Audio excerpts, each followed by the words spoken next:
Everybody, how you doing? My name is Randy Jones. I'm your host for the movie review. Okay. Now, today I'm going to talk about several movies I have seen on Netflix, cable, etc. One of the most recent movies that I have saw that I found it to be very funny and kind of fascinating is Like a Boss. I wanted to see this movie before in the theaters, but wasn't able to go see it, so thank goodness I was able to see it on cable. I like it. It's good. It actually talks about two young ladies. One of them star one of my favorite comedians right now, Miss Tiffany Haddish, and the other actress that works alongside with her. Okay?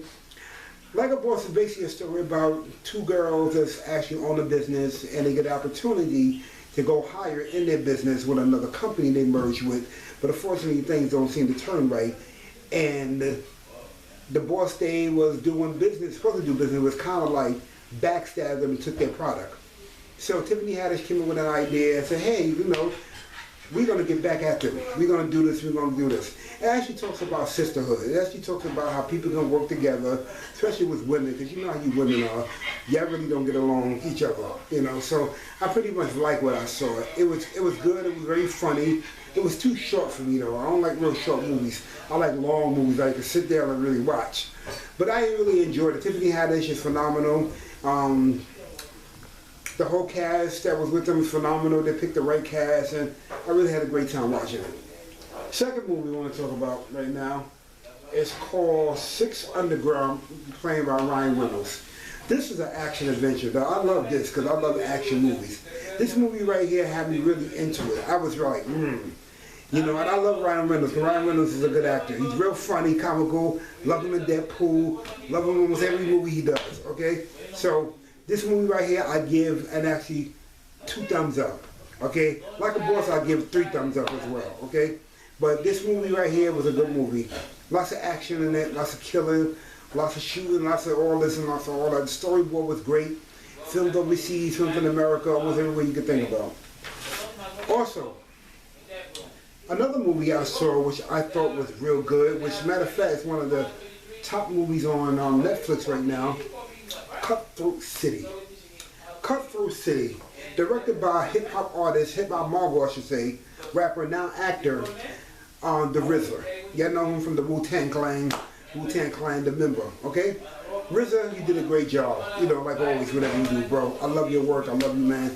Did a good job. Cutthroat City basically talks about 4 or 5 African Americans in New Orleans after Katrina had happened and how they was trying to survive.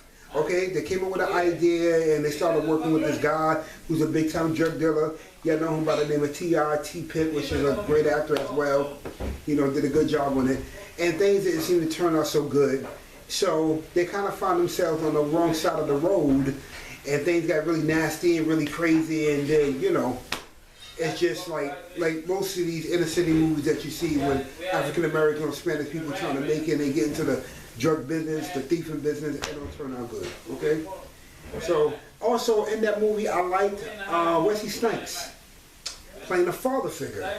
Now, I'm used to seeing Wesley playing, action movies, action figures like Blade, Passenger 57, Murder 1600, and the list goes on.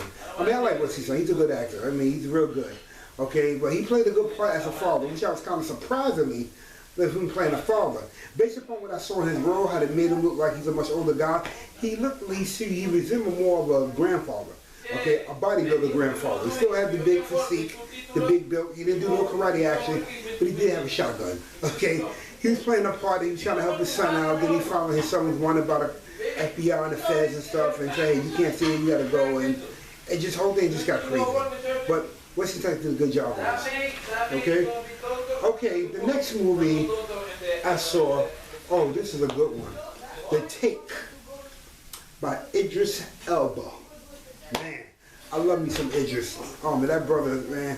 I'm just hoping they make him the next James Bond. I'm serious. Idris is a good actor. Okay, very good action figure. To me, I say like this, for lack of a better word, Idris is like, he's like our action adventure of Denzel. Okay, he's like our English version of Denzel. No offense with Denzel, but Idris is just like on a much higher level when it comes to action adventure.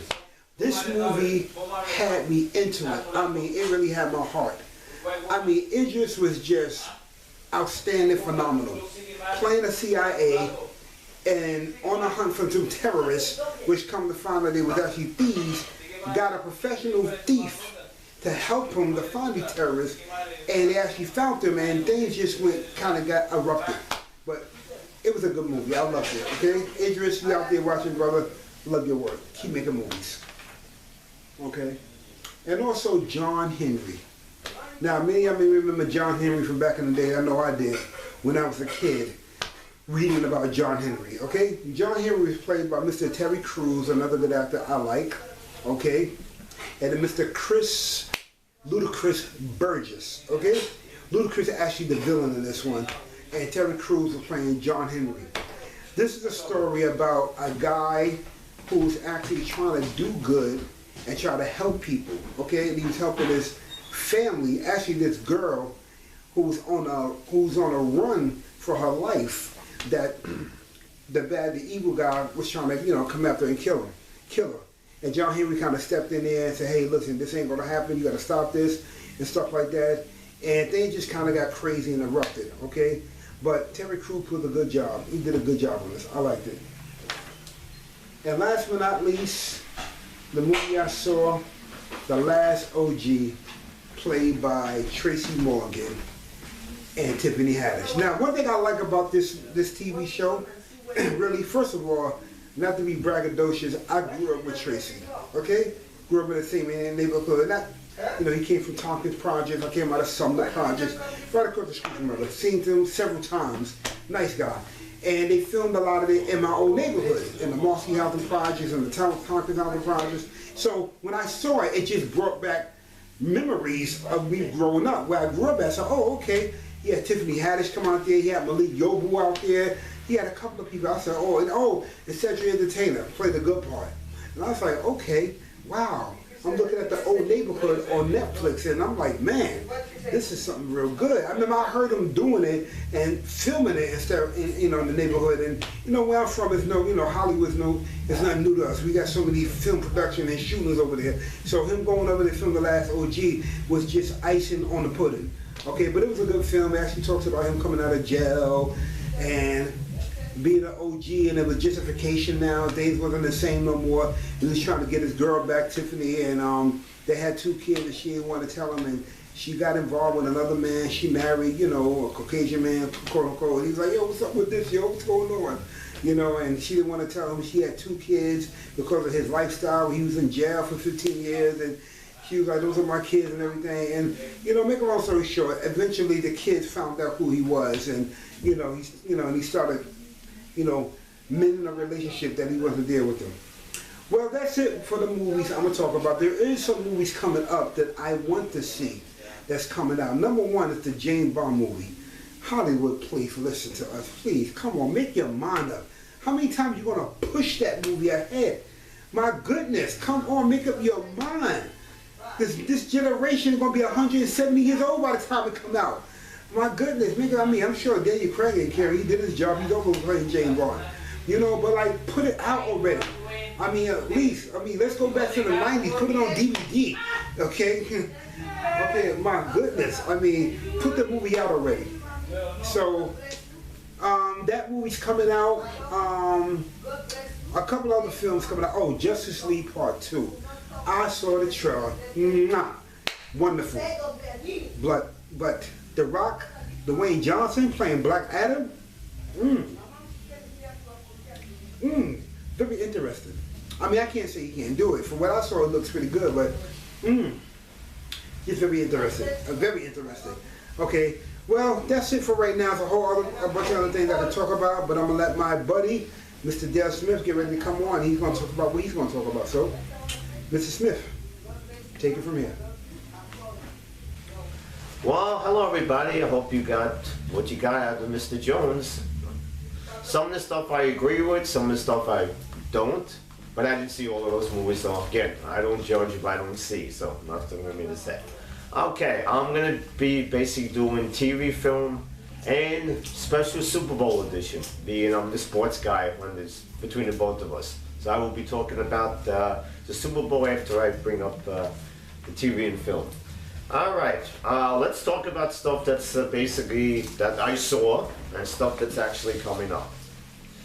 Okay, where do we go from here? Okay, stuff that's actually on Netflix. We have The Midnight Sky with George Clooney.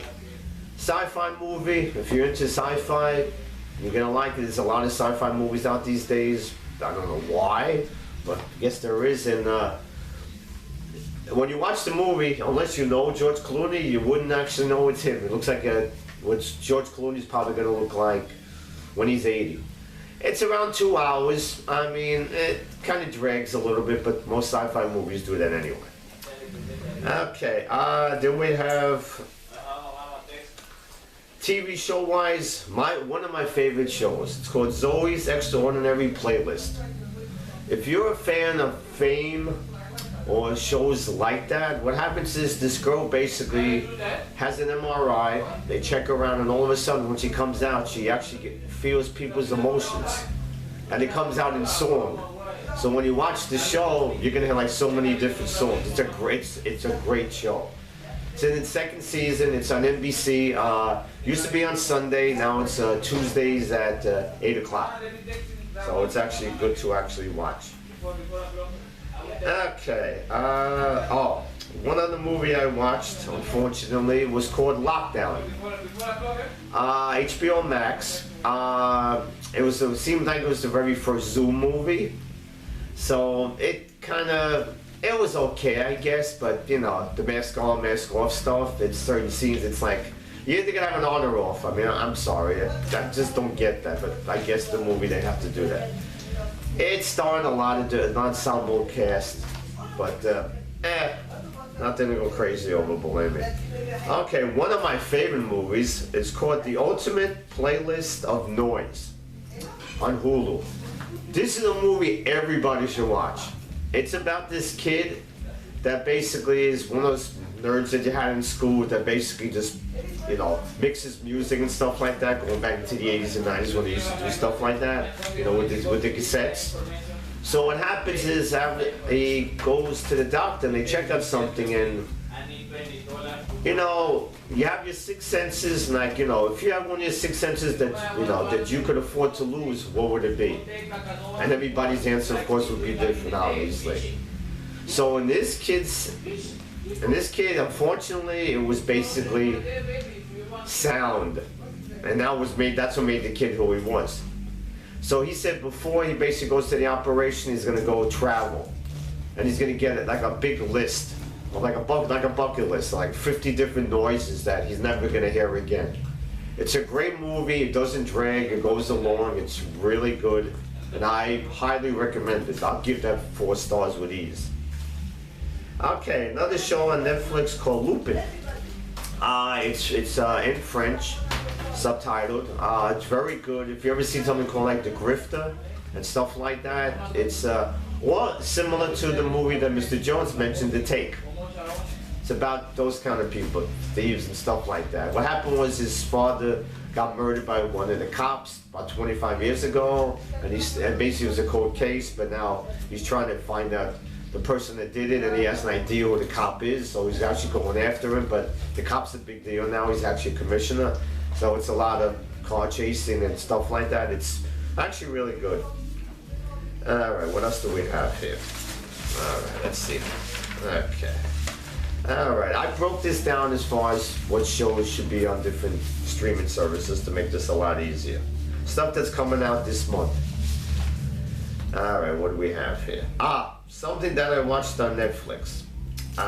If you're a fan of, like, I guess Harry Potter, stuff like that, or fairies, stuff like that, kind of like, I guess Motherhood, Fort Salem, which is really good. It's called Fate, The Wicks Saga. I ended up watching it the whole in one night. It was just that good. It's actually the number 1 thing on Netflix right now, which it should be. So that was actually good. Memoirs is supposed to be a good movie too. Let's see now. What else do we have here? Oh, Fatale. One of those basic instinct kind of movies. About this lady that was a cop, and basically she meets this guy, and then she ends up being somebody got murdered, and then she ends up basically finding out the person that she's actually investigating is the person she actually slept with, which makes it even more interesting. And she's kind of like not much upstairs, so it's one of those crazy things. Let's see, what else do we got here? Oh, Shadow in the Clouds, starring my girl from Kick-Ass. Yes, if you know her, she's done enough movies. It's supposed to be a 1940s thing, like the first woman pilot. It moves along good. You know, it doesn't get really action-wise until like the last 10-15 minutes, but it's a good watch. I think it's on Netflix or Hulu. I'm not 100% sure. Oh, actually, I think it's on Amazon. Okay, it's on one or the other. All right, let's see what else do we got here. Okay. TV shows. Cobra Kai, which I've heard so much about. Still haven't watched it, so maybe next time around I'll review it after watching it. I brought up, watching Karate Kid, and I don't know what to say of it, but it seems it's good. A new show called Coyote. If you ever watched The Shield, Michael Chiklis, he's actually in this. It kind of like a Shield 2.0, but it looks really good. Looks like it's probably done in New Mexico, where they actually did The Shield, or Sons of Anarchy they actually did there, I think. So it kind of looks good. Let's see, anything else? Okay, I think that's about it. Okay, now let's talk about what today really we should all talk about. That's the big game, the Super Bowl. Surprising to me that Tampa Bay Buccaneers got there. Kansas City, no surprise, defending champions. They had an easy season. My Raiders, lucky enough to beat them once, but my Raiders hasn't done good in a decade, so whatever.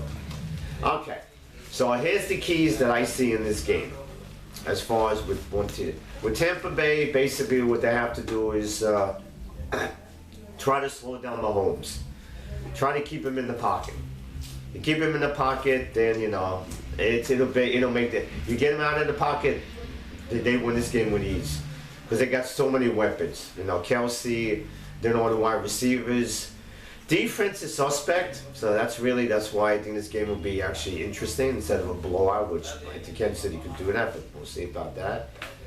As far as Tampa Bay is concerned, well, they got there because, well, Tom Brady, I give him his due, even though I'm a Giant fan, so I'm not a fan of Tom Brady, obviously. The defense actually won it for them. It reminds me of your Tampa Bay defense, the one that won the Super Bowl, a couple years back. The key for Kansas City's defense is to get more physical, because the Tampa Bay wide receivers are big. So you got to get physical with them. So that's it. They have more of a running game. I think Fournette's more physical than the Kansas City running backs. With Brady, the key is to get him out of the pocket. Okay, because if you keep him in the pocket, he'll find everybody. He'll find Evans, he'll find Brown, Gronk, obviously. So the way I see it is, final score: Kansas City 34, Tampa Bay 31. So that's basically it. We're going to be coming back at halftime, talking about the game. We'll talk about some of the commercials that we actually saw throughout the game. So at halftime, we'll talk about adjustments that teams have to make, and then at the end of the game, we'll congratulate whoever the team's going to be. And we'll talk about the game, we'll talk about the commercials. Okay, let's see, anything else here? Okay, I think that's about it on my end. Hope you guys got what you got. And we'll talk to you at halftime. See ya. Enjoy the game. Go Chiefs. Okay. Cut. Yep.